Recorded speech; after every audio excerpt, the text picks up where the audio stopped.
Nation, we are back. Let's get it.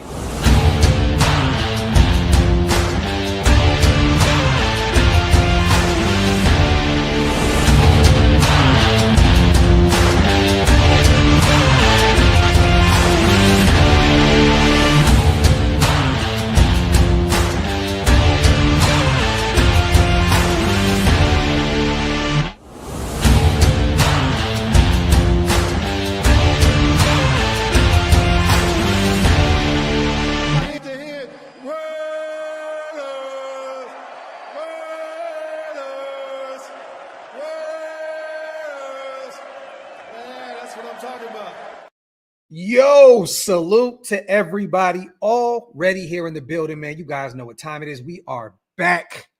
I got my boy. Look, just no further ado, man. It's been way too long. My guy doing so many great things in the NFL as an agent right now. You guys are very, very familiar with this face and this name. My brother, Paul DeRousselle's in the building. What's up, man? Paul, that's what they like to call him. How you feeling, bro? What's up, man, bro? It's good to see you. It's good to see you, man. It's been a minute. It's been too long. We constantly, are communicating through the phone and text and all that good stuff. But I'm seeing you moving and shaking. I'm seeing the itinerary right now. I mean, featured speaker at Black Sports Business Symposium at Howard on Thursday. I mean, you got the Untold Story featuring you and Keon, the agent 2024 draft process, scheduled to be released in the next couple of months. Will be on Amazon Prime. Keon, they're about to be on Hard Knocks. I mean, man, busy schedule. How's it feel with all this stuff going on right now, man? Man, it's a blessing, just to have the opportunity. I'm just like anybody else, man, waiting for football season to start. It's some lean days. You messing around watching Love Island, watching stuff on TV. I'm like, yo, I ain't gonna lie, I got invested in it at this point. I'm like, man, I'm Team Ace and Shelly. I'm telling you myself. But I'm just excited, man. I think, you can never be overwhelmed when it's what you prayed for. Yeah. And, there's years ago I prayed for these opportunities to have the resources to fly to be where I need to be, to have the players, to have people even care enough to see what I have to say, man. So I'm just blessed and thankful, man. It's overwhelming. I love it because, Keon's going into year 2, and I'm hearing great things out of camp right now. In shape. I mean, just doing all the right things. I mean, every single article I brought up, Paul, they're praising Keon out there. We're going to play this Beane snippet here in a second as well, because he definitely gave you your flowers and Keon's flowers. But right now, you're doing the whole youth movement thing, which I love right now. I mean, I'm looking at this list of guys: Aiden Huntington, Carlin Vickers, Cam Camper, my guy, Sacramento's own, Elijah Badger, Ty Shavers. It sounds like a bunch of superheroes that you just compacted with these names. How are all these guys doing, man, with their respective camps and organizations? And what's going on with them, man? Well, I'm gonna go in the order you said their names, because I love them. I love them all. It's like as a you don't got no favorites. So I'd say that with Aiden, Aiden's a D tackle, came out of Tulane. Yep. And broke the charts on his athleticism. Like ran 4.6, vertical was 38. He's a freak of nature. Really, you were sending me stuff from him for a while now. So made the decision to send him to Cleveland. He had a lot of suitors, but just seeing what Jim Schwartz does and his philosophy and kind of where Aiden was going to fit in, he's doing very well, man. I've talked to people within the front office. They're pleased with him. He's playing special teams. He's doing everything. One thing about Aiden, he's gonna do everything he can to make that 53-man roster. And I'm super proud of him. And Aiden deserves it, man. He's worked really, really hard. His ability to rush the passer. He gonna put out some crazy things, man. And then obviously, the crazy part I'm gonna mention Carlin next. I wouldn't even be representing Aiden if it wasn't for Carlin. Carlin and I are from the same hometown. I always love that connection of you always bringing the old guys.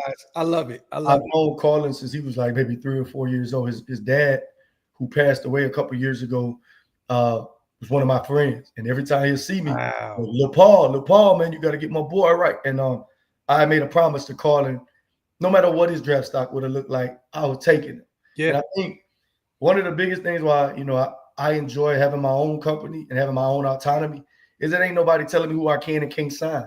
Yeah. Sometimes you go to these bigger agencies, they only sign if you're a top 100 guy. You're not on that list.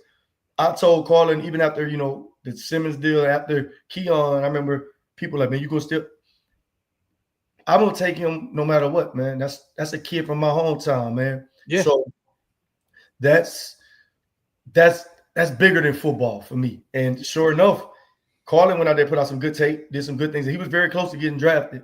Ended up being the 8th highest undrafted free agent, like in money and guarantees. And he's doing very well in camp. And who put that bag together, Paul? Look, man, I say this. I'm just asking. Agents say they got the player paid. I think he did everything in his power to get that. I just helped dry the boat a little. He did all the work on the group project. Maybe I just typed it. Yeah. That's what I was saying. I love it. I love perfect answer. But he's in a great situation. As a matter of fact, Joe Witt, the DC, they love him. Everything he's doing, he's competing. They actually mentioned him by name yesterday in an article. Dope. He's a special teams terrorist. Not to call him a terrorist, but you know what I mean. I know what you mean. But that's a beauty because that's where the bread and butter is, especially for Brooks. Yeah. So he's doing well. He and I, we talk every day. Then there's obviously your guy, Elijah Badger. He South Sacramento's own. It's so crazy how this thing just always comes back together full circle. We're gonna look back at it, kind of like Victor Cruz going undrafted and certain guys. It was no way he should have gone undrafted. He did everything that was asked of him. But as an agent, things don't go as it goes. He ended up, going to Kansas City, which I think is a very good opportunity for him. He's picking up that playbook. He's making plays. Yeah.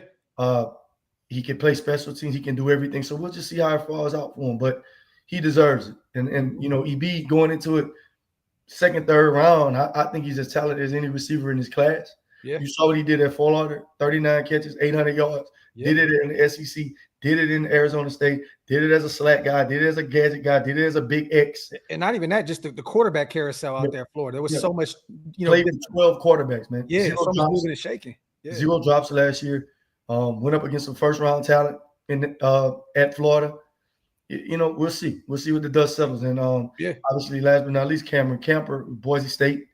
We kind of thought Cam was going to get another year. And going into the season, if he'd have got that other year, we're probably talking about him as a top 60, top 75 pick.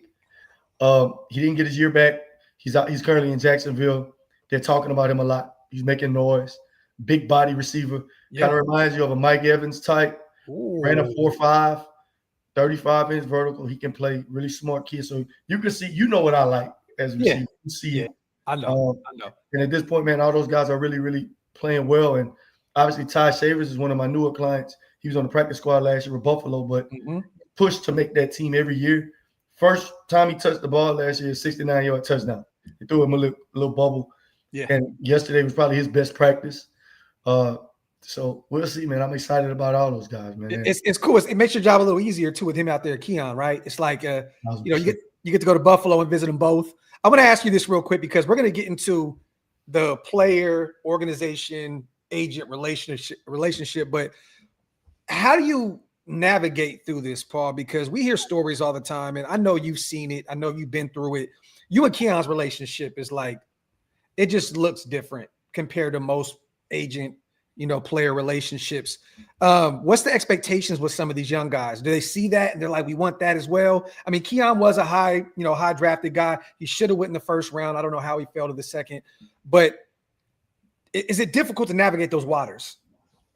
No, I think it's no different than being a parent, right? You got twins. Yes. You've seen them. Yeah, I think there's no one size fits all.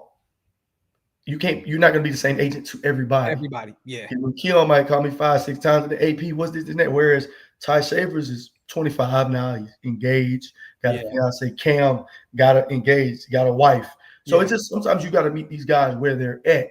Some players want you to be more like you're closer with them. This and that. Closer in the sense of they want you closer. They'll call you more. They'll talk to you more.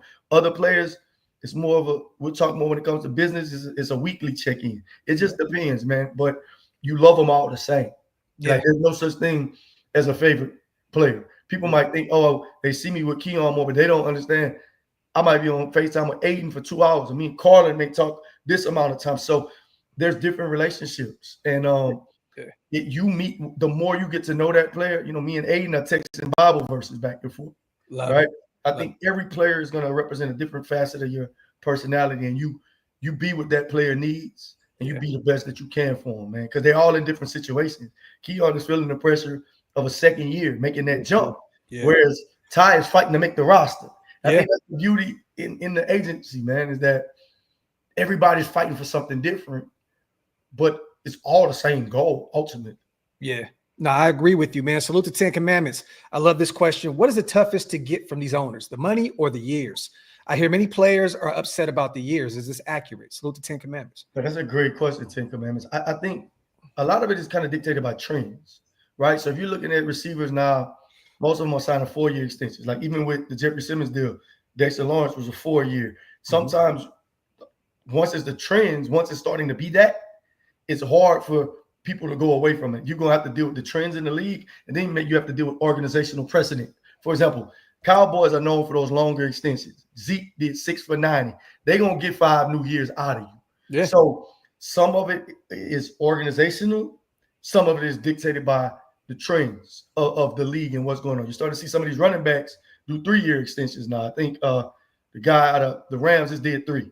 So now, in the James Cook situation, that, they're going to look to push for that 3. We want 3. You only did this. So you're going to be fighting one battle to say, well, look at what the league is doing, where sometimes the organization is going to push back and say, well, look at what we're doing. So when you're thinking about the years from the ownership standpoint, the team is always going to normally want more years because that puts you under team control for longer, and they can stretch it out over the cap hit for at least 5 years.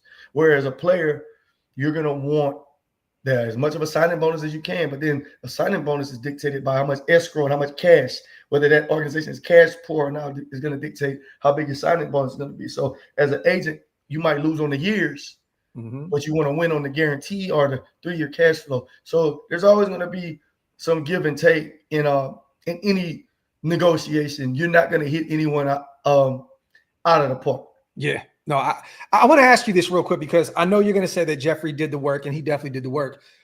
You're the architect behind that big 4-year, $94 million contract. I remember the process, talking to you. You were literally nonstop, no sleep, just constantly working on that deal. $24 million signing bonus, almost $60 million guaranteed, an annual salary. 66. Okay. Oh, 66 mil. Okay. So you know better than me. What do you get, like 23.5 per year? Does that put pressure on you moving forward? Because, Keon, she got essentially 2 more after this, and then you're on to the next contract. Like, does that kind of haunt you a little bit? Like, it's dope that you're like a part of that major deal, but like, are you already thinking about the next big move? The correct answer is to take it day by day, right? But as an agent, you're always going to forward think. Keon and I talk a lot about life, and he knows how much he wants to learn the business. So anytime a new receiver signs something, of course you see it, right? You're starting to see that a high-level number 1 receiver can get about $30 million a year. You just saw T. Higgins, who's like a 1B, or right at a 1, get 28.5. So it's only going to escalate. It's only going to go up. So, I mean, obviously you're thinking about it. Yeah. I mean, but having done it and been in that situation, being with a new GM, the pressure that I had over me, it'll only get easier from here. Realize the mistakes you made. You realize maybe you could have been more patient here. Maybe you should have pushed for more, rolling guarantees. You learn from every deal. And I think the beautiful thing about this business, man, is as an agent, you can't rest on your laurels. So I've put that deal behind me. I look at it only from a learning perspective. I don't look at it like, oh, I did a deal worth over $104 million. I've arrived. I look at it like, what did you learn from it? How do you get better? You're going to have, and maybe Keon maybe won't even be the next big one. Maybe a veteran that comes my way or whatever, but you learn from it. You assess team tendencies. You see what the business is doing. And like, man, I look back on it. I've gotten so much better since then. And you look forward to showing your clients, these GMs and whoever, and yourself how much better you got. So when that opportunity presents itself again, you be ready to go. I'm looking forward to it, man. I'm looking forward to it. I love it. So the big conversation that we're going to have is, me and you on the phone talked about the Christian Wilkins situation. Micah Parsons now, kind of holding in. Like, he's not taking that $50K, fines. He's getting his money, showing up like he should. But Jerry Jones and him are kind of at a stalemate right now. That's kind of lightly putting it. But they both share the same agent, Paul. And I called you the other day on the live, and you kind of gave us a quick little glimpse into the situation.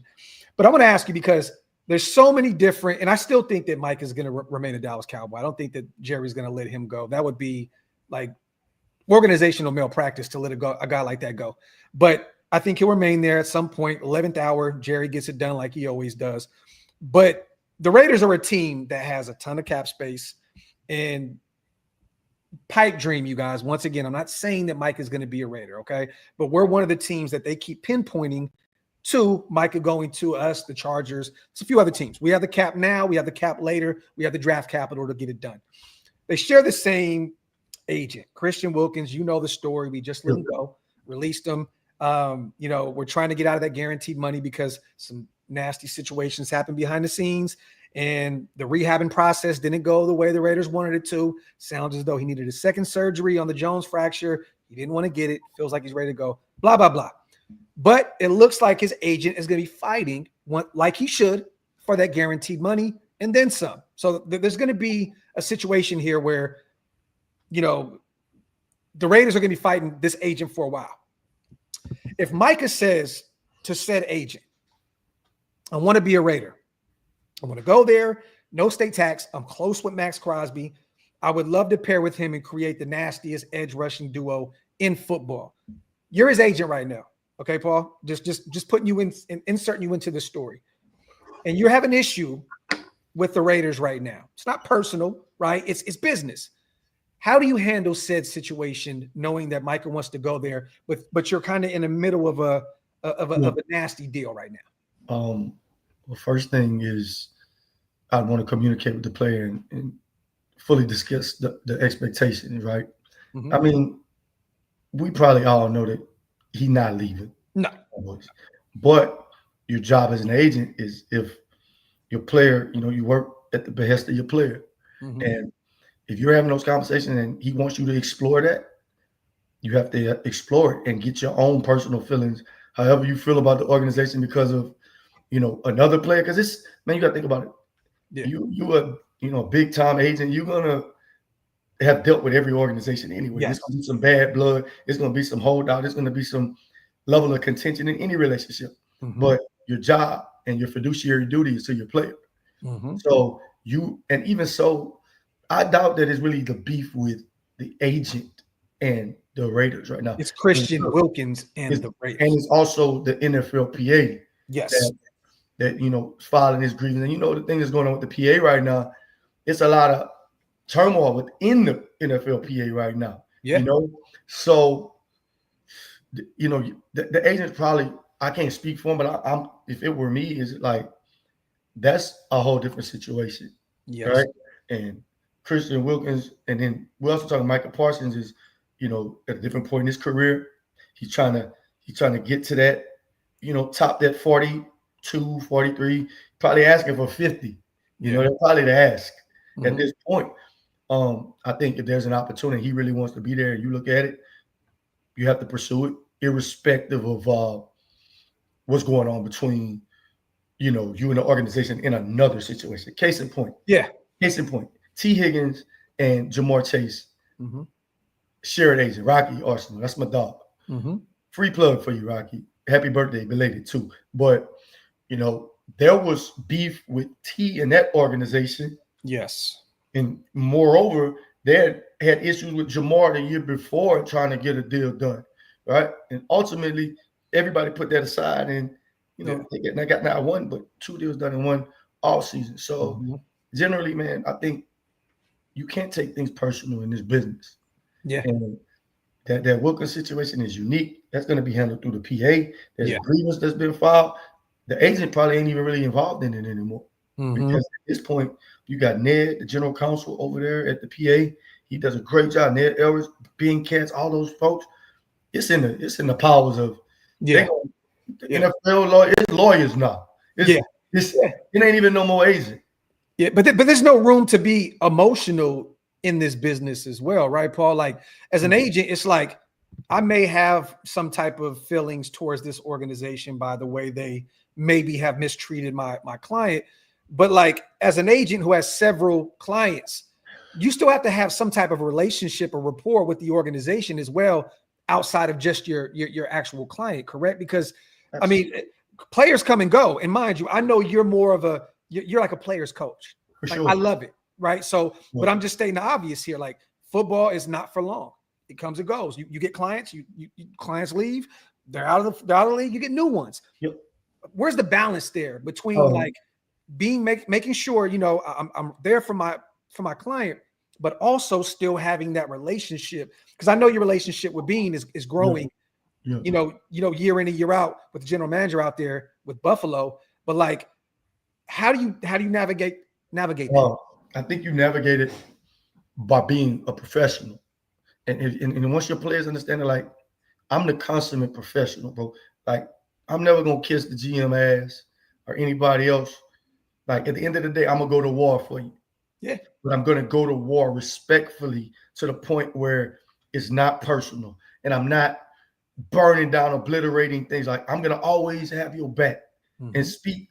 Like even in the Jeffrey deal, it was some things that was going on throughout that deal. I'm like, hey, bro, maybe you should still show up for this event, even though we beefing, just as a sign of good faith. So I think it's about reading the room and figuring it out. Like I feel like Jerry was very, very disrespectful to David Mulligata.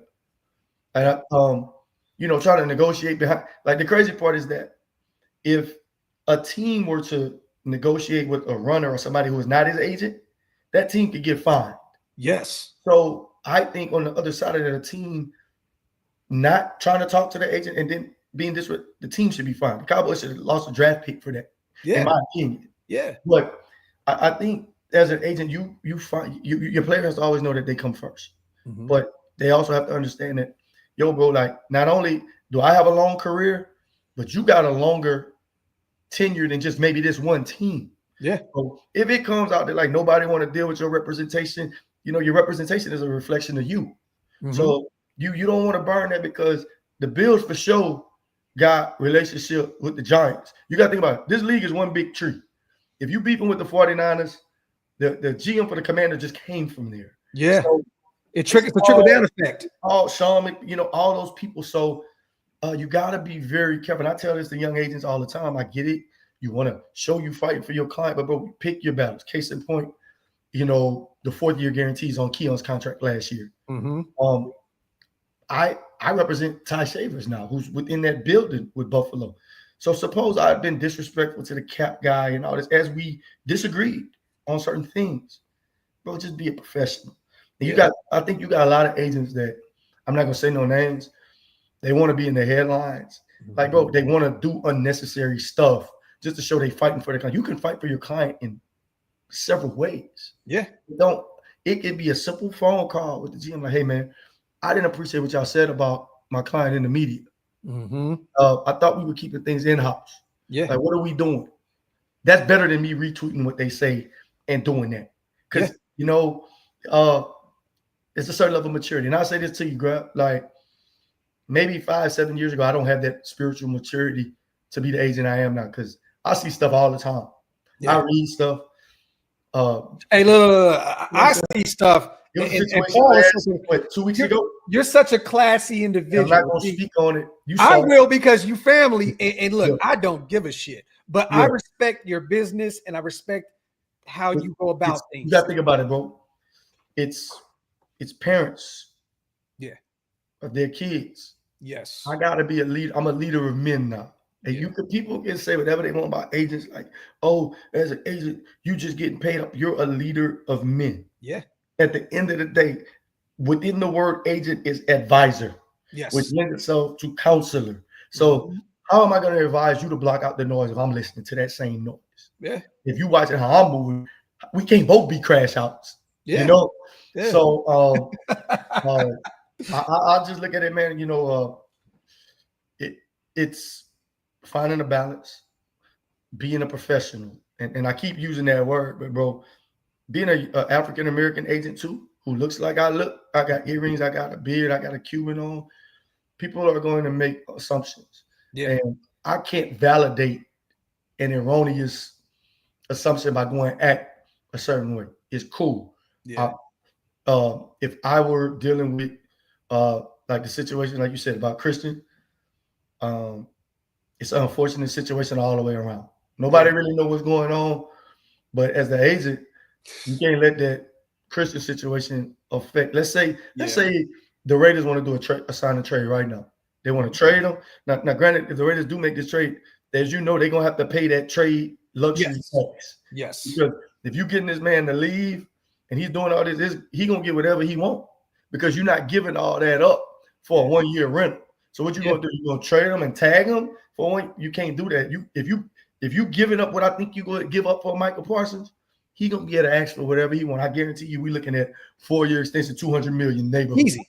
That's the ask. Highest paid non-quarterback in football immediately. Well, that would put him at like what 41.5. But yeah, if I'm the agent, I got all the leverage. Yeah, and that's the thing, bro. It's not really how good you are. It's how much leverage you got. Yeah, no, that's facts. But and I know you kind of touched on it, but that situation with Jerry speaking to Micah and just thinking that they're actually at the negotiation table without the agent present. Like I know you said you should lose draft capital or something, but like, how does that happen, Paul? Have you heard these kind of discussions happen before? I'm pretty familiar. Even like I said, I'm pretty close with Zeke's agent. Yeah, and they had that big thing with Jerry and yes, it's like Jerry doesn't follow protocol because he really never really had to. Yeah. So him trying to talk to Micah about like it's. As an agent, you really want to insulate your player from the outside. No, because that's what they'll do. They'll play on your emotions. Yeah. Like, nah, bro. Like, that's why I'm here. You trying to negotiate a deal without me turn, because that's what they do. They'll try to create a wedge between the player and the agent. Mm-hmm. That's the quickest way to attack it. Because you think about it, as an agent, you work at the behest of the player. So if you could create a wedge between the player and the agent, then the agent and the player starts to look at the agent, because the agent can always fire the player. Yeah. Right? Yeah. So I think what he's doing is he's very intentional in what he's doing. Mm-hmm. And I don't see it to be right. No, I don't. And then to disrespect one of the top, if not the top agent in football, regardless. It's nasty. It's nasty work. Very well respected around sports, period, not just football. Yeah. And then you mentioned Dez, a guy that was faithful to the Cowboys organization. You mentioned Jay-Z and Rock Nation. Like, it's just messy, Paul. Like, I don't get why CeeDee Lamb is out here publicly saying pay the man. I mean, players are Diggs. They're putting his picture up as their default picture. I mean, like, this is just nasty. And I know that Jerry is like old school, and I get it because I'm a Raider fan. I remember Al Davis at the end of his run. Sometimes it got a little messy, but I think this is just.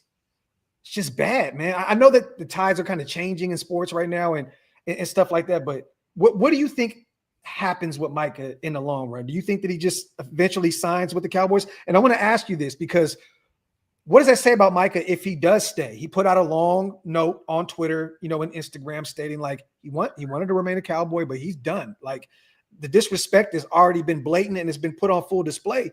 If they get a deal done, like, what does that say about the agent and Micah?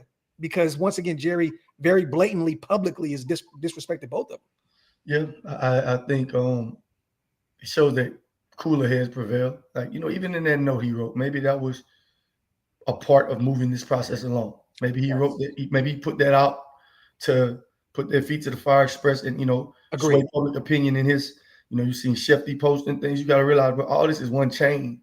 Yeah. Like, at least first. They cool with Chef that they can get out whatever they want to get out. Chef's agent is the same as Micah and Wilkins. They share the same agent. So follow the trail, man. Right now, they're playing high stakes poker. I don't think it says it's an indictment on anybody. They come back to a deal. Like cooler heads prevail. It's the ugly side of the business.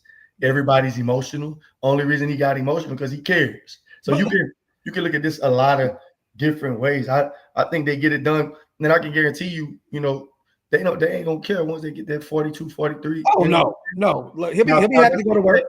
Does it affect what happens in the third contract? Maybe. Yeah. Like if it comes down to like, am I gonna retire a cowboy, take a disc?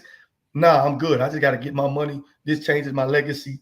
I'm good. Have you ever dealt with an owner, and I don't want to say anywhere close to Jerry, but this is a trend with him. Dak, it was very public. CeeDee Lamb, very public. Dez, very public. And now Micah, it just seems like nothing is easy when it comes to Jerry Jones. Nothing's easy with a $40 million contract anyways, but it seems as though like the respect level was just very minimal. Yeah. Like, I'm the guy. You're just the player. Like, have you ever dealt with another organization that may have an owner that's somewhat like this, and you kind of had to? I think Jerry is one of one. Yes, in that regard, he is.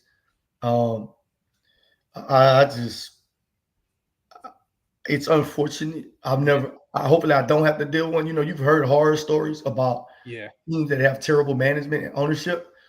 To this point in my career, I've been lucky. I mean, so me and you come back in here 2-3 years, I might be involved in a contract dispute where I'm beefing. So you never know when it's your turn, bro. I see somebody got a question. Hold on. It's a money question too, so I got to answer it. Hold on. I already know how this goes. See, I'm learning. What role have you taken if you was to prevent Wilkins from getting cut? Okay, we're talking about Nav, man. Okay. Paul, what role would you have taken if you were his agent to prevent Wilkins from getting cut based on his decisions, whatever it was? Would you have told him to knock it off? Thanks for pulling up.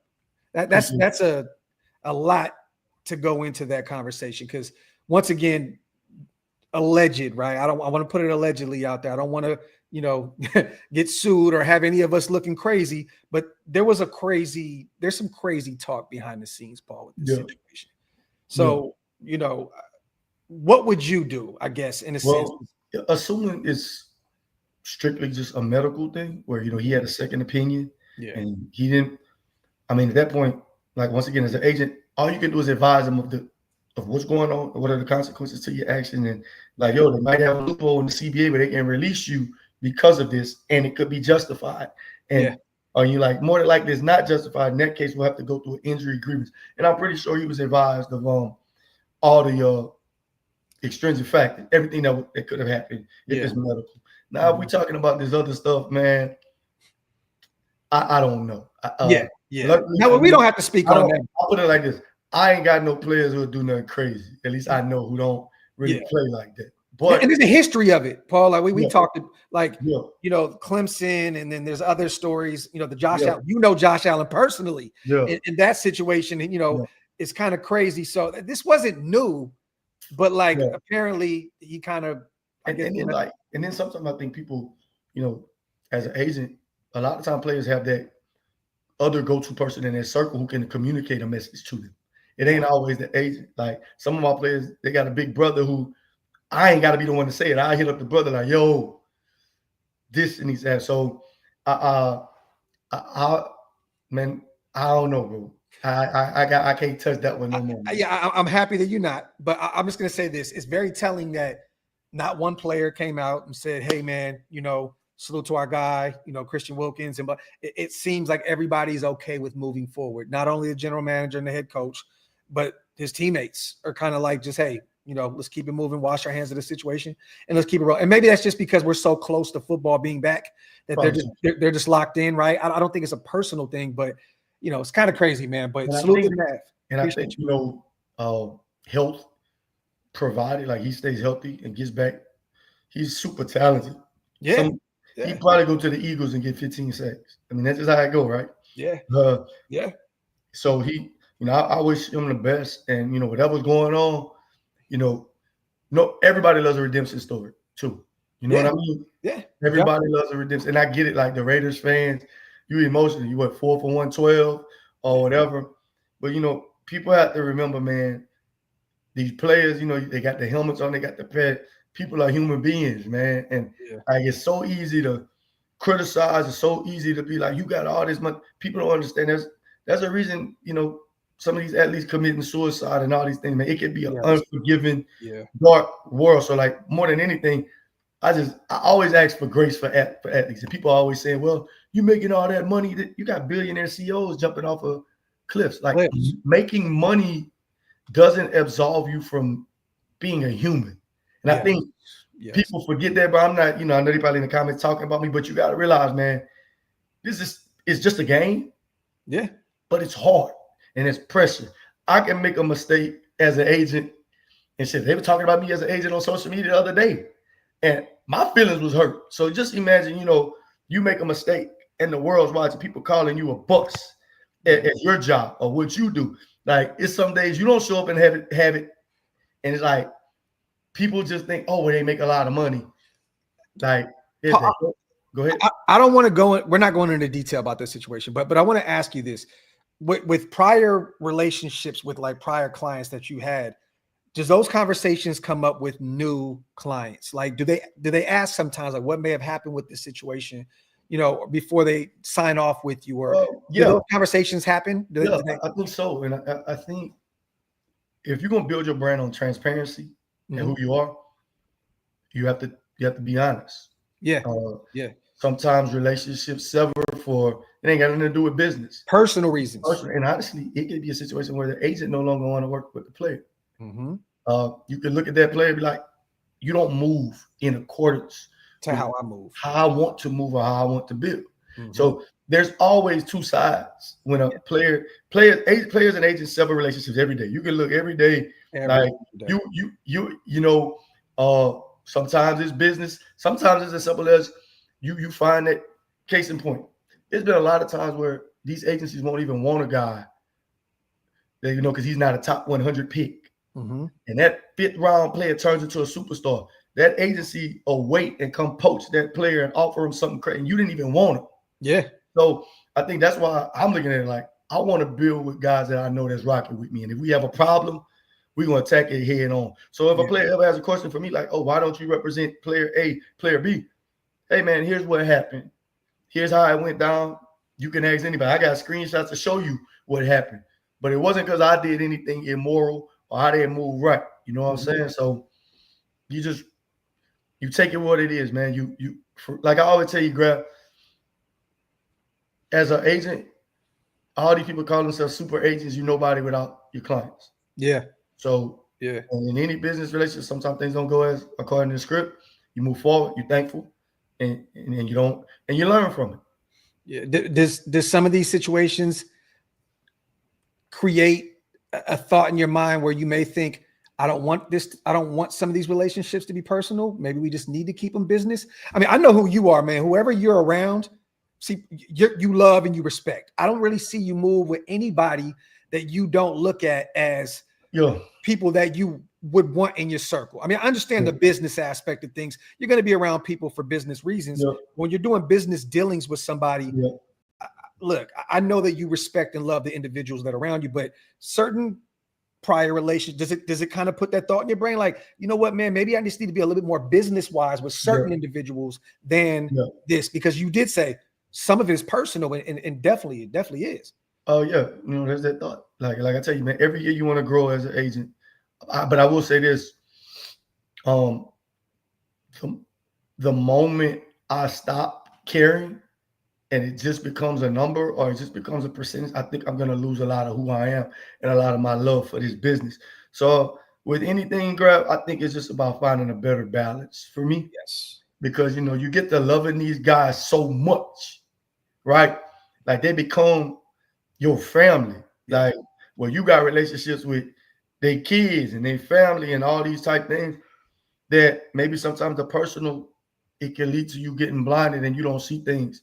But I think that's why it's also important to have people around you, whether that's, your woman, your mom, sometimes people around you to help you see those blind spots. Because when you love hard. And sometimes that love will blind you from seeing things that maybe you should see throughout the process. Yeah. To give you a long answer, I want to keep loving. I want to keep building because I feel like that's my superpower as an agent. Agreed. That is my superpower, the ability to relate. But, you know, maybe I could stand to find maybe just a little bit of balance. And we'll see, man. Well, the thing is also when you bring in so many young players like you've been doing, recently, you grow with them. And then you know what I mean? So like if you bring in, let's just say Micah Parsons, it starts there with business, right? Because it's strictly business. And then that personal aspect grows. With these young kids, it's like, look, we're going to build together. We're going to build your portfolio, your resume. We're going to get you right. But in the meantime, we're going to grow and we become family. So sometimes it's probably easier to just kind of, I think why some of these companies go poach guys and not build those rapports with them. It's like, look, strictly business. It's strictly business. Let me get my 2-3%. We out. I mean, I ain't got to see you. I don't know your birthday. Yeah. That's the easy way. And, there's a temptation for me. I've had 5 or 6 of the top agencies. They always hitting my lineup. Yeah. And there's a temptation, where you like, man, bro, I can go sign with one of these agents. I got unlimited bag, this, and that. I can get 5 to 7 top 100 guys a year because these other agents ain't better than me. Yeah. And that's in my mind as far as recruiting. Yeah. But then what, bro? What good does it get for a man to gain the whole world and lose his soul? Strip a piece of your soul.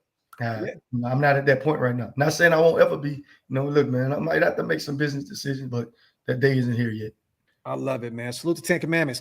With the NIL in college, how early do you recruit potential NFL players? Do you encourage a player to enter the NFL draft? Great question by 10 Commandments. I think you can start as early, so when you get all the paperwork, all the licenses, and everything you need to do. I mean, the earlier you start to build a rapport, I think you start to build that trust. You start to get that rapport over time. So, you start 10th, 11th, 12th grade, build a relationship with the parents, understand where that kid is at. That doesn't necessarily mean you're going to be able to sign them when it's time, but, you get in there early and, you try your best. I just recently got a top 10 corner in the country. He's committed to Georgia. Love it. Great kid, great person. And, we're gonna build this thing out. But we connect. And, his pops Nick, we good. You know why who you are is because I think a lot of these young kids too, they see the relationship between you and Keon. And I think that they want that.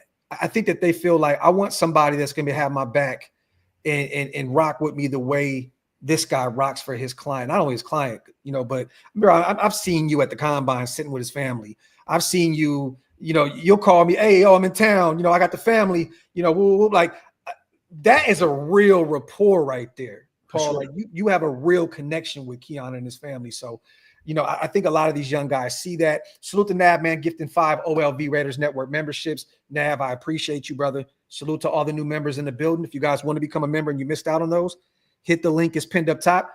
Get a few more questions in, you guys, before we get out of here. About to hit that hour mark here in a second. I want to play a quick snippet, you guys. Actually, it's not quick. It's probably about a minute or so. And who is this specific? Because I want people to hear it from the horse's mouth per se. Who is this guy that is speaking so highly of you and Keon Coleman?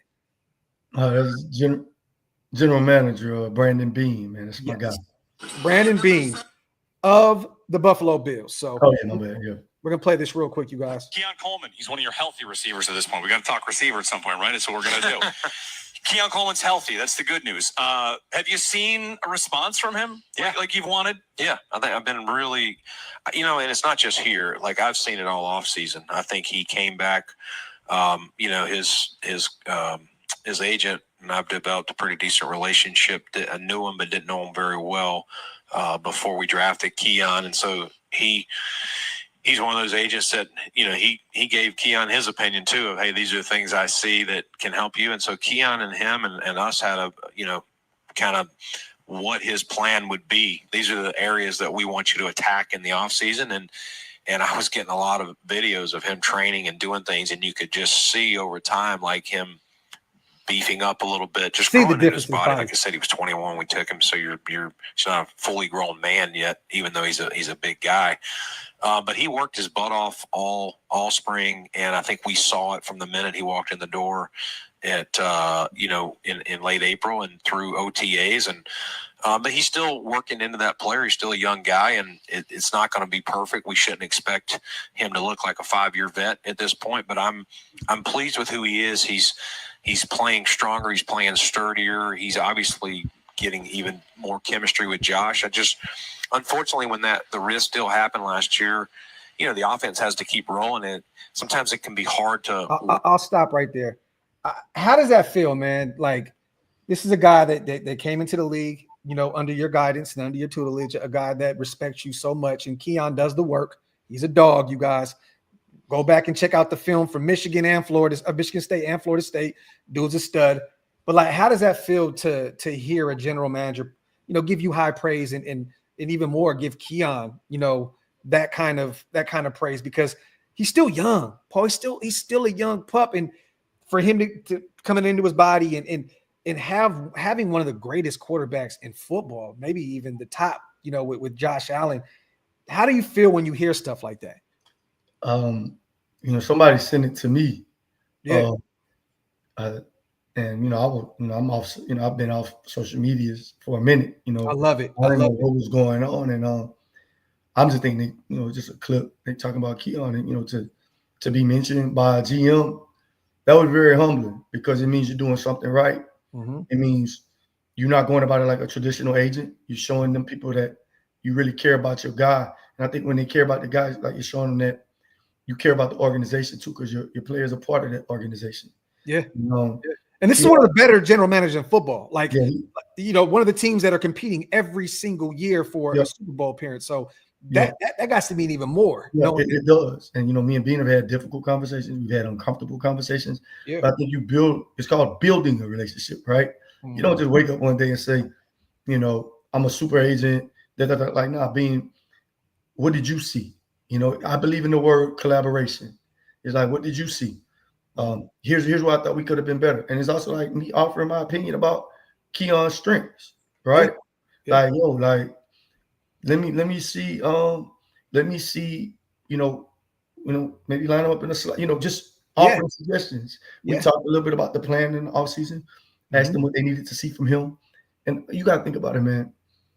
If Keon is who he is supposed to be, Beane gets that elusive Super Bowl. Everybody gets what they want. We get that payday. We all have the same vision. And once people realize that, like, but we all want the same thing. Yeah. If Keon takes that next step, guess who naturally takes that next step? Yep. You 3rd and 7 in Baltimore in the AFC Championship. He take that step. Mm-hmm. Well, two quick questions for you, real quick. The James Cook saga. Like, how do you, and mind you, it's none of your business, none of my business, right? I mean, Cook is trying to get paid, is one of the top running backs in football, and rightfully so. He's one of the top running backs in football. He's watching Saquon, which Saquon is just, Saquon is Saquon, but he wants to be kind of in that light, in terms of the financials.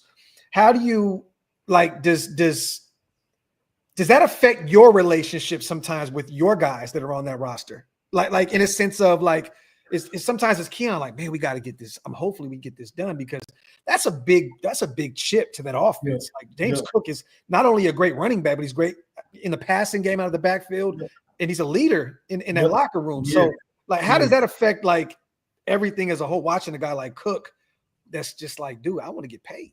It's a couple of things, right? I think when you think about, the team, they always want that guy there.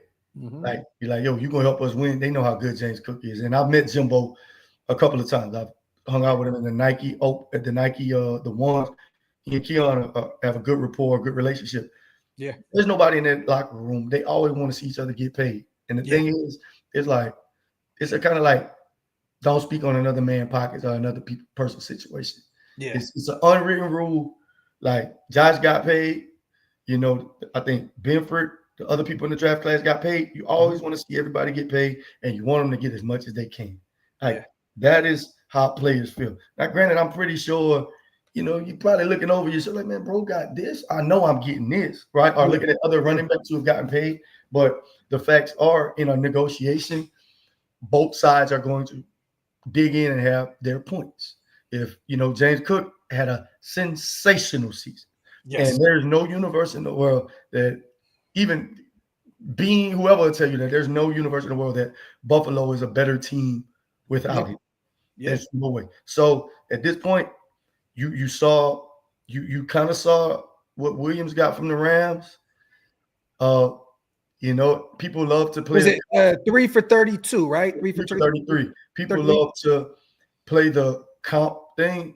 That's on the Bills. Probably in their mind, they have a certain valuation of where he is, and they're going to have their points. Similar like when I had the Jeff Simmons negotiation, they were bringing up, well, he's going to have as many sacks. There's going to always be points on both sides, and that's why it's called a negotiation. Because look at the explosive plays that Cook made, right? That's a feather in his hat.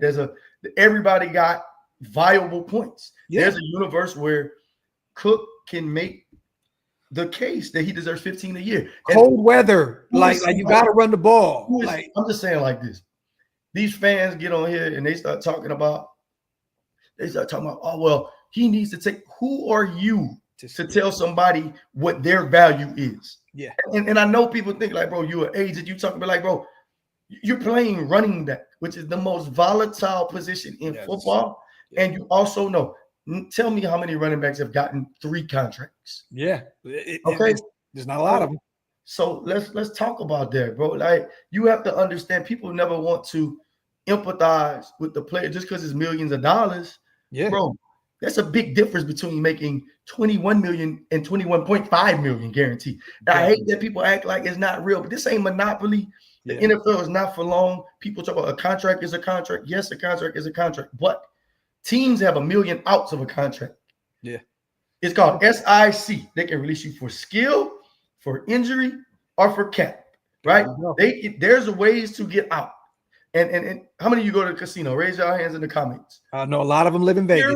For the team is like, you don't go to blackjack, the casino, and cheer for the house. Yeah. The house always wins. Talk. NFL CBA, I can't wait for you to make a short of this one too. This is going to go crazy. The NFL CBA, it's designed for the team to always have ways to win. You got franchise tag, transition tag, the new rookie CBA. Think about what we're doing here. TV revenue is going up. The salary cap is incrementally going up. Like, let's call it what it is, man. Like, you're trying to get as much money in this small window. Yeah. And, bro, people talking about James Cook or he needs to take this. You can't tell somebody what they believe their value to be. Yeah. If he want to die on that hill, whatever, he and his agency, they're entitled to feel how they feel. Same way the front office is entitled to feel how they feel. Because you got to think about it.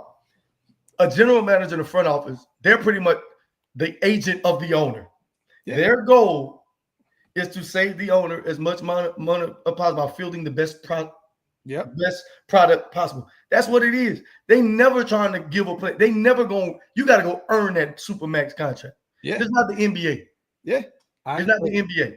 Talk that shit. And bro, even when you do get this money, there's so many ways out. You might hear like 4-year, 120 million guarantee. Go read the fine line. There's probably a out for that team to get out in year 3.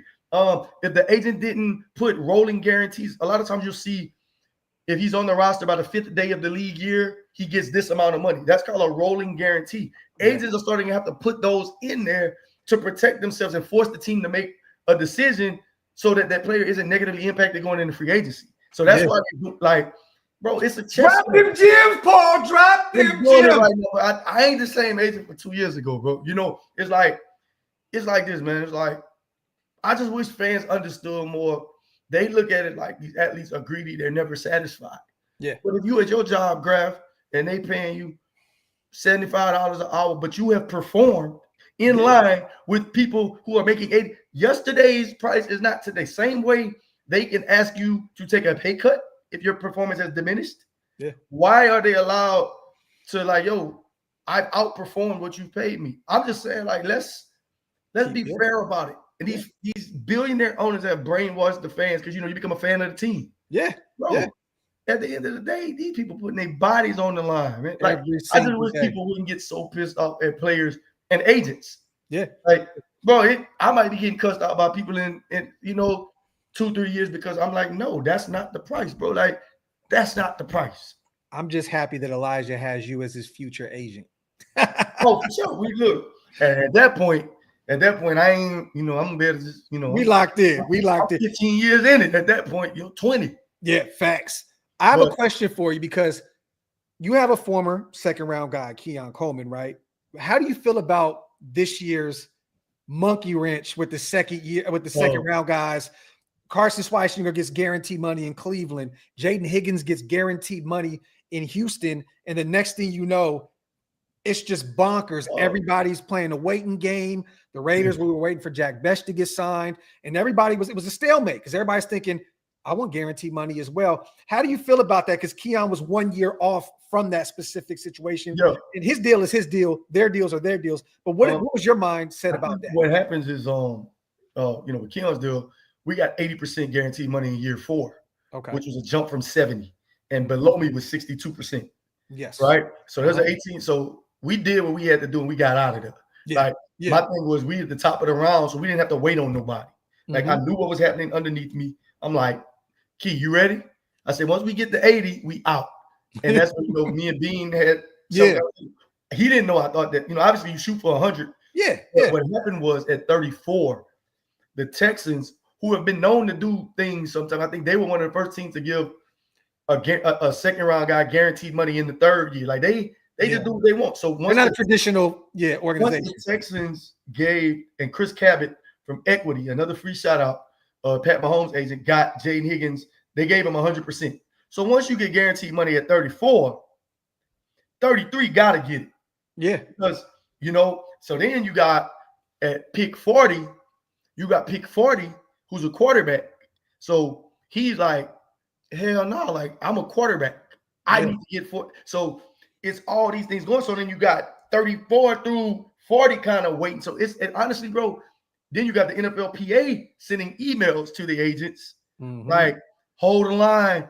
We're, union. And, as an agent, all right, I'm cool with the PA, but I got to do what's right for me. So at some point, what I'm willing to bet is at some point, one of the players at 37, 38, because at this point, they ain't got their signing bonus. Yep. They ain't got, normally you won't get your signing bonus until like 15 days after. So these boys ready to get into a crib. They ready, So I think it all became a waiting, and nobody wanted to be like an agent at 35 didn't want to get 75% guarantee and then get jumped a slot below them, because at that point, people are going to use that against you. Recruitment, the PA going to be pissed off at you. So it's like, it was just a waiting game, a holding. And next year, we're going to go through the same thing. It'll probably be 4th round picks next year trying to get guaranteed money. I had a text. I can read a text. Hold on, I'm going to give you some context from an NFL GM about what's going on. This is me giving y'all some stuff. I ain't supposed to give it to y'all, but maybe actually from a general manager. All right. So look, I said, hold on, y'all give me 1 second. I'm gonna tell you. I texted GM. I said, from a team perspective, what is the reluctance on guaranteeing 4th year fully for 2nd round pick? Is it the fear that it will trickle down to 3rd round guys? Like why? He said, that's a great question. He says it's not a huge deal other than the PA will continue arguing for more stupid shit, and they will then start going into the 3rd round. That's what he's just giving y'all a gem as to it's like, but the PA doing what they're supposed to do. Think about it. Yeah. A couple of years ago, I had a 2nd round pick in 2018, 2019. Yep. He didn't have any guaranteed money outside of the first year. Yep. So DJ, right? Yeah. You gotta move. Like, I understand where the PA is at, but at some point, you work for your player. The player, like, bro, I don't care what the 2nd round pick for next year get. I need to get in this set. Boy, I got 300,000. I need it. Yeah. So it's like you want these players to be altruistic and care about the next guy, but I mean, at some point, it's like, all right, bro. Like, do you have a relationship with the NFLPA? Because it's funny because when I seen you at the combine, I went over there and chopped it up with you for a few, and then me and Stu went back up, and we went to go. I forgot where we went, and we went to go. We randomly fell into the NFLPA. We got. I've been talking to him. It's funny. One of the leaders of the NFLPA actually supposed to be coming on the show soon. We text frequently. And I was talking to them, and they're like player. And a lot of those guys, former guys that, were in the NFL and stuff like that. So what's the relationship between the agent and the NFLPA? You need them. I mean, obviously, there's going to be some disagreements in any relationship. Yeah. But the PA has been a valuable resource. And y'all know me. I'm going to keep a stat no matter what. Yeah. They're invaluable because they'll help you like navigate injury settlements, injury grievances. They're understanding training camp per diem, things like they are a valuable resource. Yeah. And you're in a better position to be close with them than to not. Yes. Now, granted, you got to stand on your own. I feel like you got to stand on your own, and when you're opinionated about something, you have to let them know, like, yo, I'm not a PA puppet. Yeah. But essentially, you guys are fighting the same battle. Yeah, but I ain't crazy either. Like, yeah. For example, the PA may hit you up when you're closing in on a deal, like a big deal. Mm-hmm. They may want you to hold on a little longer to look out for the next guy in the market, but your guy ready to get paid. So sometimes your interests aren't the same because, at the end of the day, your loyalty, like I said, your fiduciary duty is to your client, bro. Yeah. Like, I can't be worried about what Dexter Lawrence going to get when I'm trying to get Jeffrey Simmons done. Or, or a couple of years, so it's a slippery slope. But all in all, I say, the PA, for example, they reach out to me all the time about marketing opportunities for Keon. Hey, real quick before you finish, it's funny because Ron Justice said, Paul, you'd be a great lawyer. I, too, am a graduated law school. Brother. Yes. I love it. But go ahead. Keep giving it, brother. I did, man. But so I'm just saying, like, I think you use the PA, lean on them, but don't lean on them so much that you don't develop your own personality and who you are as an agent. Like, I didn't disagree with them. Yo, my bad, brother. You good? Oh, no, you good. You good, son. Paul's on the live with me. You want to say what's up to Paul? Yo. Real quick, BBW, this is the greatest name in YouTube. Wow. Wait, time out. It says BBW Enjoyer. I respect it, man. I respect it. All shapes, sizes, man. We are a love-based entity here at the Agent Paul. Say what's up. What's up, bro? He said, yo. What's up? What, got the Scully on? I see him. We got to link you guys up soon, man. You got to get back over there with Paul, get in that locker room and get in that gym and get right. I've been in that gym too, Graphk. I'm about solid 184 right now. I've been getting ripped, dog. Bro, I'm 185 right now, bro. Own it, dog. You young. Talk. I love it. He said, tell him I got way better. So we're gonna show you in person soon. I'm from Missouri. You got to show me. Yo, but what is the key to winning a negotiation? This is a very broad question. Hold on, that's a crazy name. Yeah, that's hilarious, bro. Yeah. Enjoyer is funny though. Like if you doesn't enjoy a nice little BBW? Like, who don't enjoy BB? Like, come on, man. I thought at first it said in BW. I thought it was Buffalo Wild. No. It meant what it meant what you thought it meant. Like, no, at first I was like, oh, well, he like Buffalo Wild Wings. I mean, I'll fool with him too. Spicy corn. All right. So it's two questions. So he asked what's the key to winning a negotiation. Yo, am I from St. Louis? No, I'm not from St. Louis, but I love the St. Lunatics. Murphy Lee is top 5 rapper in my book. S-Dot, it was a joke because he was saying that it's the show me state. He's from Louisiana. That song go crazy. You remember that song? You can find me. Oh yeah, come on. Yeah. But anyway, I think the key to winning a negotiation is understanding who you're going up against. Who are you negotiating against? Understanding your opposition, your adversary. Everyone's different. Everyone's different. Understanding how they move. So, within as an agent, first thing I'm gonna go do is go to the NFL contract history to kind of see the trend. Same way you watch game tape, there's gonna be a tell. Oh, they like to do this and let the deals. They're big. I'm gonna understand what I'm up against, and I'm gonna understand what are my strengths. It's no different than when I was an attorney. What are the strengths of my case? Bam, bam, bam, bam, bam. What is their likely counters to this? Mm-hmm. How do we meet? What does the market look like? And I think from there, the key to winning a negotiation is understanding that you probably won't win the negotiation. Ooh, it's really that was a bar. God dang, that was a bar. Man, shit. Shoots. Sorry, mama. but you're never gonna hit a home run, right? It's kind of like when in basketball, you guarding a great shooter. Yeah. They're gonna score some points. Oh, yeah. The goal is to make it as difficult on them as possible and maybe make them go 8 for 23. They still gonna get 30. Yeah. So I think it's just understanding where you are, understanding what your goal is, and like you and your client have to be on the same page. Yeah. So if we internally know what our number is, and hey, bro, no matter what they say, that's what it is. Managing expectations is key. Because you may think you won, and then the organization may think they won, regardless. Because I look at it like this: that the Simmons deal was a draw. They won on certain things. They probably won on the APY because I was trying to get to 25. Mm-hmm. Yeah. I feel like I won on the length of the deal. They were trying to go 5. I got it to 4. So you got to realize it's kind of like arguing with your woman, right? Yeah. You're going to win some. You're not going to win it all. Yeah. But it's just, every negotiation is different too. Yeah. If you're dealing with an O-lineman, that O-lineman's priorities may be a little different. An O-lineman can play longer. Yeah. So your length of your deal might be a 5. It's not as much of a death knell to you because at 29, a 29-year-old O-lineman ain't the same as a 28-year-old running back. It's not.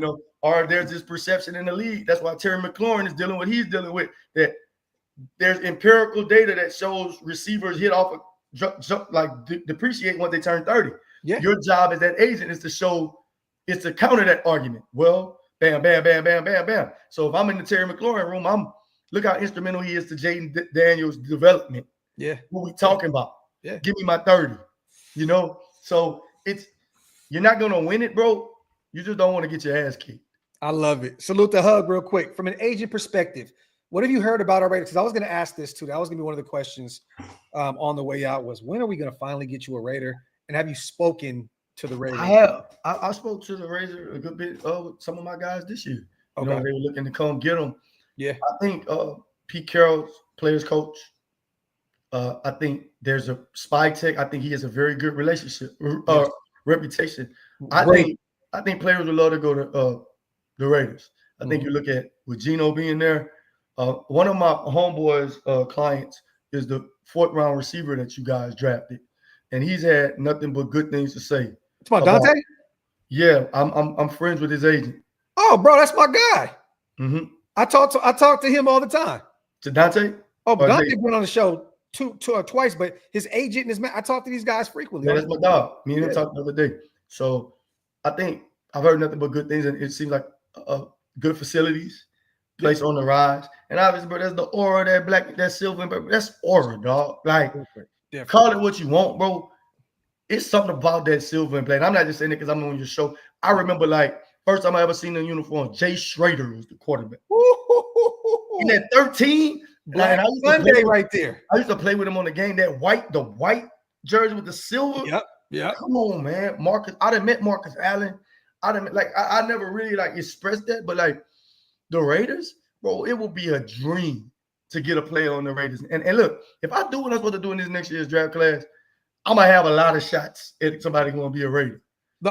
And I'm telling you now, I'm gonna do everything in my power to send somebody. Yeah, we gonna make it happen, bro. I'm coming. Look, I'm coming to the tailgate. I want the full experience, bro. Yeah. Hey, real quick, salute to CGR, my dog, gifted 5 OLV Raiders Network memberships. My brother, what that mean when they do that? So they're members. So now they get different perks to different situations. So if I do a members only show, only the members can watch. Oh, I bet. Yeah. So it's an extra perk, and it helps the channel. It helps us keep the lights on over here. So man, CGR, they always gift, and I appreciate them so much, man. My boy said, "Hell, let your woman tell it. She's always right." Hey, look, my homeboy said something the other day. It was in the group message. So I don't know if you know the singer Jaheim. Oh yeah, come on. So back in the day, Jaheim was had the braids. He was swole, and now he don't look like himself no more. Nah. And somebody said, so "This is what happened when you put that woman first." And bro, I ain't been the same since. Yeah, bro, I seen him in Atlanta shopping on some video. He looked crazy. What's your favorite? I'm probably going way past what I'm supposed to do, but I'm really interested, the people in the chat, what's their favorite Jaheim song? Because see, everybody think it's that. Put that woman first. My favorite song is that Jaheim with him and Keisha Cole. I'm not wilding out like I used to. Let's go. You know what's crazy about that? Jaheim said something about taking culinary classes. Yeah. Hey, but you start taking culinary classes, you locked in. He's still putting that woman first. Yo, and she had that BBW, Paul. Telling you. And He's a BBW enjoyer. He was an enjoyer. Bro, I gotta meet that dude who said that. But look, can we give him can we get his? I gotta send him like a Agent Paul shirt or something, bro. Because that was BBW enjoyer. I gotta get you one in the silver and black too, though. I need one. The shiny silver. Yes, I need one. Hey, especially when I'm going to the combines and the Shrine Bowls. Come on, bro. I gotta go out there right. I gotta get you one of these heads too. Yes, we gotta tap in soon. Real quick, I want to ask, and BBW, if you can, DM me on Instagram or Twitter. We gotta get, bro. Got it. I need his size.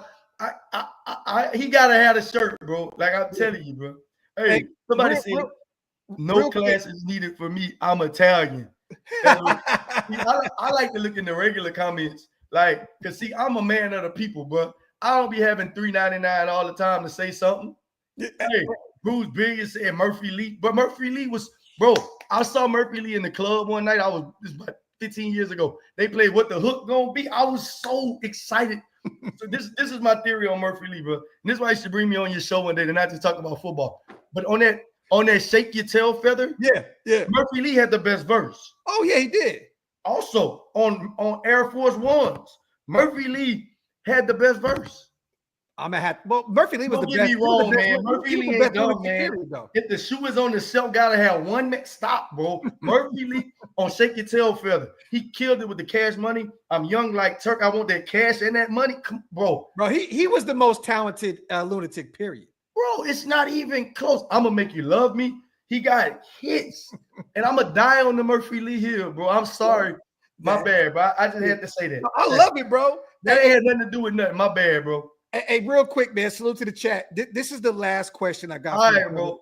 And we got to double back. We used to do this damn near every week or every couple weeks. We did, bro. You got to get back to it. Me on sometimes to just talk about ball, because you know I'm trying. I got some stuff I'm working on, bro. Like we got and it's like the Raiders. They kind of like my cousins. Like I got me and Keon documentary coming out on Amazon. I need the people to watch it because it's really good. I love that my dude popped up. So this is my guy. He covers the Chiefs for ESPN. My guy, Darcy. I just created a group chat on IG, and I said, yo, Elijah, I want to introduce you to my guy. It'd be dope to see if you guys can get an interview or something like that. Let's do it. Hey, Darcy, I'm going to look. Now we're talking to the guy. Okay, so I'm going to lock you in. Bro, EKB, come on, man. Elijah Kyrie Badger, his birthday coming up, too, on the 15th. His birthday coming up. Darcy, I'm gonna lock you in, man. I'm gonna create a chat with me, you, and Paul. Bro is so good at football, and I'm gonna tell y'all the story one day. Once he make the team, how he ended up with the Chiefs. Y'all gonna be pissed off because it ain't how y'all think it happened. You know, I'm gonna tell you this story. We're gonna do Graphk after dark. I'm gonna tell y'all. yeah. Real quick. You had an opportunity during the Super Bowl. I didn't get a chance to go down there. And this is Raider related, you guys. And Paul is a fan of the sport. Okay. Like he's met a ton of people, a ton of celebrities and shit like that. Right. But he got an opportunity to run into one of the greatest football players and a good friend of mine, Charles Woodson. Right. You sent me the picture. How did that feel to have that conversation? Because I know what he means to you in terms of football. How did that feel to meet him, and what was that conversation like? Man, bro, I think what people don't realize is that it's so hard in this business to act like you've been there before when you ain't never been there. Yeah. So me and Zero, we was me and Zero just chilling, bro. So Barry Sanders does. So look, I hope I ain't going too much, but I just like to share this with y'all. Bro, this is your show. Come on. All right. So we go to like this little brunch. Nike has a brunch. And bro, so first thing we get there, and it's like, you go see the food spread. I look at Key. I'm like, oh, because Keon really loves brunch. He's a brunch warrior. Yeah. And a brunch warrior. He's a brunch warrior. So I go in there and I'm like, first thing I see, bro, they got like lobster tails on buffet. Yeah. Bro, I used to go to Red Lobster when I was little. We ain't never had lobster money. You get full off the biscuits and eat and maybe get something off the kids menu. Yeah, a little $7.99 chicken tender joint. I was in New Orleans, so it was no limit. See what I did there? To the lobster. No limit. That's another bar. So we just chilling. Everybody there. Aston Johnson, agent there. Everybody there. Bro, I see Charles Woodson walk up, and I look at Key, and bro, Charles Woodson, the reason I used to want to wear a headband around my neck. Yeah. Like junior high football. I remember he won against Ohio State, him and David Boston. He was like, I make plays, baby. They do the talking, I do the walk. I'll never forget when he won the Heisman. Yeah. 97. I remember him winning the Heisman over Peyton Manning. It was a cultural moment. It was just one of them moments. Yeah. So my thing is like, man, I see Charles Woodson walk up. I was like, I got to go dap bro up. I ain't even say I knew you. I walked up to him and I looked at, I gave Keon the look. And Keon's only seen this look out of me about 3 or 4 times, like, hey, bro, come snap this picture. So Keon took the picture. Yeah. You seen that look when we saw Spike Lee? Yeah. So, man, me and Charles dapped him up, and he met Keon. He's like, what's up, young fellow? Bro, I was so excited, bro. Like, but I kept it together, though. Look, what's up? Look, I kept the base. Look, kept the base. What's good, bro? How you doing? Yeah. Took the picture. Look, standard, but, man, if I get to meet him again, bro, like, that's, like, I wish you were going to be in Vegas next week. What he meant, I remember vividly, like his rookie year, they kept picking on him one game and he caught a pick 6. Yep. I don't know if people remember this. It may be like the first or second game of his career. They picked on him. He got beat. And he picks. I remember him catching the pick against Washington State in the Rose Bowl. I remember the punt return. I remember having a little rope. Bro, I wanted to be from Michigan. Then I found out he's from Ohio. Yeah. Go. And then, bro, now he's in ownership. With the Browns. If you think about what he's done, yeah, that's what I want for Keon. That's what I want for my guys. Like, especially those guys that ascend to superstardom. You got to be thinking bigger. You got to be thinking bigger than just, like, you want to start thinking ownership. You want to start thinking, how can I use football as a conduit to transcend everything? Because football is just a platform, bro. And, told me that specifically. What you just said, we were sitting at Barcode Burgers in Las Vegas, and he said, after football, I did some commentary. He said, it doesn't matter who you are. I could be one of the so-called, greatest football players or whatever. He's always so humble. And he was like, people will forget about you. He was like, you have to find a way to continue. He was like, so that's why I appreciate, you guys and this stuff, like with the Woodson whiskey. That's one of my major sponsors. I love them. And it's a family now. We text, they send me bottles constantly. I always promote them because I respect them and all that good stuff. But he said that. He said, you got to find out life after football because they'll forget about you. It doesn't matter who you are. It doesn't matter who you are. And the thing is, this is what I try to preach to my players. Whenever will you be like, have this unfettered access to donors and all these people? Like, for example, in Buffalo, Highmark Stadium is named after a hospital. Yep. It's a medical, man, let's use that. Let's go. Let's get in here. Let's figure this thing out. Yeah. Because they want access. Look, they want access as a player. You want access to their knowledge. They want access just to you. They just like, I just want to say I'm around Keon Coleman. I'm just around a Jefferson, Yeah. Use that. And my grandfather once told me people shouldn't use other people, but they should use other people, not misuse them. Yeah. So if you understand, we live in a quid pro quo world. This for that. Sure, I'll show up to your signing. But look, I like to sit down with you for 90 minutes to kind of understand how you got started in your business. Ooh. I like to invest. If I just got this player performance check for extra $300,000 that I didn't think I was going to get. Yeah. Let me invest $100,000 of this in somewhere and see where it goes. You got paid $82,500 for a playoff check. Yep. Treat that money like you found it in the parking lot and like, let's go invest. Let's go get it, bro. I love this because Zahn just commented, and real quick, my brother Wi-Fi tweaking out. There you go. You right back. You're good. He said that quote after that game with the pick 6 was, "You're not going to beat the Raiders throwing at Charles Woodson." Bro, and then what you think about what Charles Woodson did in playing safety too? Yeah, converting at the end of his career. career. How smart he was. Because some guys who play corner can't be. People think it's just a natural progression. It's only a handful of guys who've successfully done it. Charles He was Woodson, a Pro Bowler. Rod Woodson, Charles Woodson. It ain't many because reading it ain't easy to be a safety. No, Dion converted with the Ravens, I believe. Late in his career, the greats have done it. Everybody can't. Jalen Ramsey will be able to do it. Yeah. Oh, yeah, for sure. If he's willing to, Yeah. if he's ready to say, you know what, let me extend my career a little bit, I can definitely see him doing that. Real quick, man. Let the chat know what you got going on, my brother. And first and foremost, let me say this before we get out of here. I appreciate you once again for pulling up and dropping that knowledge on us, man. The dope thing about these shows is people get a chance to get a look behind the curtain, so to speak.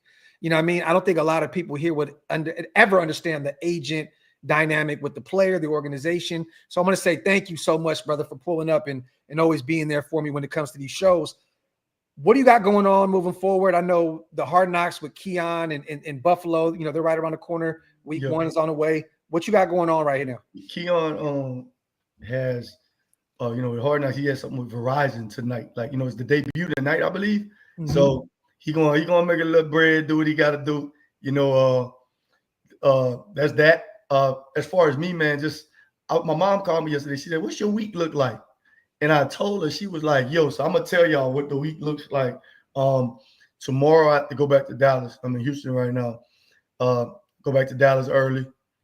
Gotta get a haircut. Gotta get ready. I'm speaking at the Black Sports Business Symposium, which is at Howard this year. Last year was at the Atlanta at the Mercedes-Benz Superdome. Yep. Mm-hmm. So I'm gonna go do that. I have to speak there. Looking forward to it, man. It's always good to engage with the next generation. Greg is my guy, my frat brother. Shout out to the Alphas. I'm gonna go do that. Then from DC, I fly to Boston to go see Carlin's first preseason game. Nice. They play the Patriots. Tom Brady's getting his statue revealed. And I was like, bro, why are these damn preseason game tickets so high? It's because of the statue. Yeah. I said, man, hell, boy, let me tell you something. My season 317, bro. I'm sitting up there by Jesus at the right hand of the Father. And the Holy Spirit. My view, I'm gonna have that all 22 view. I ain't paying all that money for no preseason game, champ. So from there, I go from Boston. I take a 5 a.m. flight back to Dallas. Okay. So from Dallas, I'm going from Dallas to Phoenix for the Cardinals Chiefs to go see Badgers' first game. Yeah. I got somebody in Arizona I need to see too on some business while I'm there. Fly back Sunday. Then I get back to Dallas Monday. And I got a whole nother week. Yeah, plan ahead for. But I'm super excited, man. Going to continue to develop the business. I'm working on something. I can't really talk about it, but I'm going to be putting my pen to paper very soon. So I'm looking forward to, y'all supporting me too. I think I could be an underdog. It's been like that. If you have a grassroots, you can do anything. And you're not doing no promotion. I'm coming to deal with my people. I think we both have proven that with what we got going on. That the grassroots, the grassroots. It doesn't always just have to start there. It can continue there. You know what I mean? I think a lot of people think that the grassroots movement is just something that you utilize and then move on from it. No, you stay there. You stay with your people. You stay with your people for sure. Facts, man.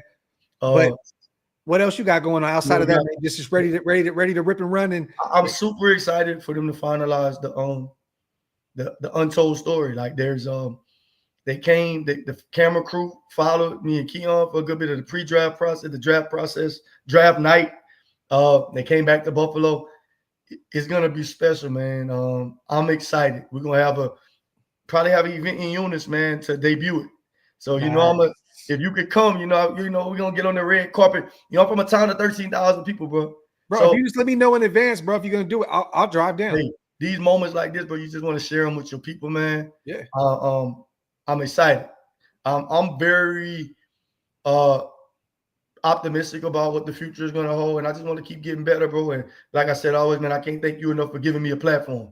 Because, you don't know this, but sometimes some people can make you believe in yourself more than you believe in yourself. And I got a very, very small group of people who push me. Yeah. And that's very small, who support me.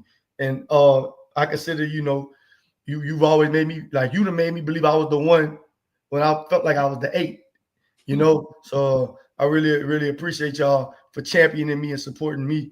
And I always reciprocate that. So thank you. My brother, I appreciate you. Let everybody know real quick where to follow you at. And then on the way out, I need a bold take. Keon, statistically, production-wise, what is he doing this year? So real quick, Instagram, Twitter, where to follow you at? Oh, at Paul DeRousselle on Twitter or X. Okay. They probably seen you taking up for me on there. Yeah. We're gonna address that a little later. Yeah, we ain't no time for no bullshit right now. I'm still working on my faith. God got me, bro. Yeah. But so at the Agent Paul on everything else, man. And like I said, I appreciate the support. I read these comments. It feels good to know that they want to see an agent talk. I don't think I'm a typical agent. I never wanted to be just an agent. So, to the extent that I could take y'all into my world and give you some knowledge and give you some feedback, shit, it's cool. This ain't Jerry Maguire. It's real life. And hopefully, you guys become more, I'm not letting you dodge that question, bro. What? I was trying to. I know. I seen the agent come out of you right there. Keon, how many yards, how many touchdowns this year? I'm going to say 12 touchdowns. Talk. This is regular season numbers because playoffs, you're going to go crazy. I say 12 touchdowns, 1,356 yards. Okay. 83 receptions. So he's going to the Pro Bowl this year. Pro Bowl, All-Pro. He's going to take the leap. This is the year, I think. Talk. I think, and I have reasons why. At the Agent Paul, I have, last year he had 29 for almost 600 yards, and he missed 4 games. Yeah. And he's built a lot of chemistry with Josh this offseason. He's going to get more volume. He's a better player than he was last year. He'd be the first to tell you that he underachieved last year. You ain't got to tell him. Yeah. They asked him about his year last year. He said, I was trash. Yeah. He's improved, playing with more physicality. They're giving him a little bit more of the things that he likes. Him and Josh have had a chance to build a little bit more chemistry. Yeah. We just got to be patient, man. You got to realize, he wasn't getting as many targets as a lot of the other rookies. Yeah. The man had 56 targets last year. Mm-hmm. 56. Yeah. Give him grace. Y'all had Devontae Adams. Well, y'all didn't have him, but Devontae Adams early on in his career, he didn't get 1,000 yards. I think year 4. Yeah, we don't. I'm just saying, Stephon Diggs. I think people want this instant gratification of rookie receiver because you've seen certain rookie receivers have big years. Oh yeah. I don't know who Devontae Adams is, so I don't know who that is. This is the thing. A situation last year, bro. He was in a situation of a team trying to win now. The team trying to win now, they not about to force feed a rookie or care about his numbers. They trying to win, bro. Yeah. So they don't care if Keon Coleman catch 1 catch. It don't matter. They're trying to win a Super Bowl. Yeah. Other guys get an opportunity to just put up, you're down 20, you throwing the ball trying to get back in. Buffalo trying to win. That fan base has been salivating for they've been waiting for a championship for way too long. It'd be crazy for them to get one. I hope they do. And I hope Zero is the Super Bowl MVP. Talk that talk. Salute the hug. He put Agent Paul's link right here to his Twitter. You guys go follow my brother, man. Other than that, as always, bro, I appreciate you so much. We'll catch up soon. We definitely got to chop it up about some other stuff. But my dog, keep grinding, keep at it. If you need anything from me, you know where I am, bro. I'm always man, and keep the faith. Failure football, man. Keep the faith at all times. Hey, keep the faith. God is good, man. God is good. I love it. My brother, man. Salute to the greatest chat in YouTube history. As always, on the way out, you guys, wipe them feet. That means wipe them paws. Wipe them paws. Hey, I like this chat. This is my most fun, bro. We got to do this at least once a month, bro. Even if it ain't even talking about football. I got to come vibe, bro. Hey, me and Wasted been waiting. We've been waiting to get back to that winner circle, bro. Let's have some fun. Let's do some. Man, let's run it. I'm with it. Look, hey, you ain't seen. I got a new chain too. Oh, you say the Agent Paul is crazy. I gotta see it, bro. I didn't want to wear it today because I didn't want the viewers to think I didn't wear Hollywood. But next time, you gotta see it. Hey, I done got a new tag. You really look. It's a lot. I'm all out here doing. Hey, it said for no word from God will ever fail. I love it. It's up, man. Soon we gotta lock in for some coffee when you get out here in Dallas for a few days, bro. Got a new look. I'm like you, bro. This is my daughter name right here, Bliss. I'm tatted. I'm looking like a DB. I love it, man. Salute All right, to bro. our brother Paul. Love you, bro. Real talk, Thank you, man. Thank you, chat, for coming through and blessing us. We will be running this back very, very soon. Other than that, man, check out Keon on Hard Knocks. Also, Amazon Prime. When does that come out? In a few months? Coming soon, bro. A couple months. We're gonna run an episode before we drop. Okay, definitely. Yeah. Other than that, you guys, appreciate you guys. Have a wonderful Tuesday. We are out.